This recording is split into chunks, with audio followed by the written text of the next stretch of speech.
राज्यात महापौर पदाच्या आरक्षण सोडतीत फिक्सिंग झाल्याचा गंभीर आरोप विरोधकांनी केलाय। मात्र या आरोपाला सत्ताधाऱ्यांनी कसं उत्तर दिलंय? विरोधकांच्या आरोपानं कसा वाद पेटलाय आणि मुंबईचं महापौर पद नेमकं कोणाला मिळणार आहे, पाहूयात यावरचा हा स्पेशल रिपोर्ट। आरक्षण सोडतीत फिक्सिंग।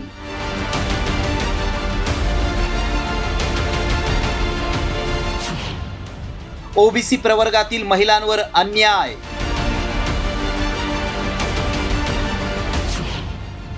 महापालिका आरक्षणावरून वाद पेटला।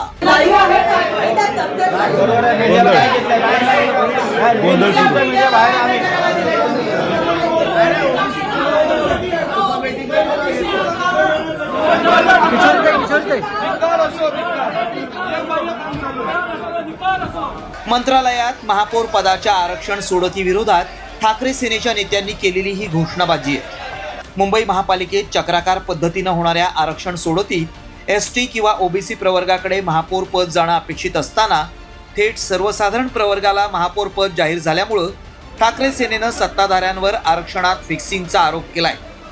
आम्ही एससी बद्दल बोलत नाहीये, पण ते टाकले गेले नाहीत आणि ऐन वेळेला सांगितलं की 3च्या वर नगरसेवक असते तर टाकलं असतं। ह्याचा अर्थ तुम्ही त्या दोन लोकांना डोळ्यात समोर ठेवून तुम्ही त्या समाजावर अन्याय केलात। तुम्ही ओबीसी मध्ये जे टाकायला पाहिजे ती मुंबई ती तुम्ही टाकली नाही, त्याचा अर्थ तुम्ही ओबीसी समाजाला पण अन्याय केला। तुमच्याकडं एसटीचा उमेदवार नसल्यामुळे केलेली जगलरी आहे आणि ती जगलरी ही लोकांच्या लक्षात आणून देणं नियमाप्रमाणे हे आमचं कर्तव्य आहे। म्हणून लोकांची किती फसवणूक करणार, कारण तुमच्याकडे एसटीचा उमेदवार नाही। ठाकरे सेनेने घेतलेला अत्यंत योग्य असा तो आक्षेप आहे आणि त्याच्याबद्दल माझं त्याबद्दल त्या जे काही जगलेरी केले त्याच्यावरती ऑब्जेक्शन आहे। दरम्यान महापालिकेच्या महापौर पदांच्या आरक्षण सोडतीवरून राजकारण चांगलंच तापलंय। नागपूरमध्येही भाजपचा महापौर आरक्षणाआधीच ठरल्याचं सांगत महापौर पदासाठी फिक्सिंग झाल्याचा खळबळजनक आरोप काँग्रेसचे आमदार विजय वडेट्टीवारांनी केलाय की जर हे आरक्षण नागपूरमध्ये सर्वसाधारण महिलेसाठी येत असेल तर हे आरक्षण फिक्सिंग आहे। हे आरक्षण फिक्स केलेलं आहे कारण महापौर पदाचा उमेदवार ठरलेला आहे कोणाला करायचं। मी त्यांचं नाव आजच डिक्लेअर करून देतो। भाजपापेक्षा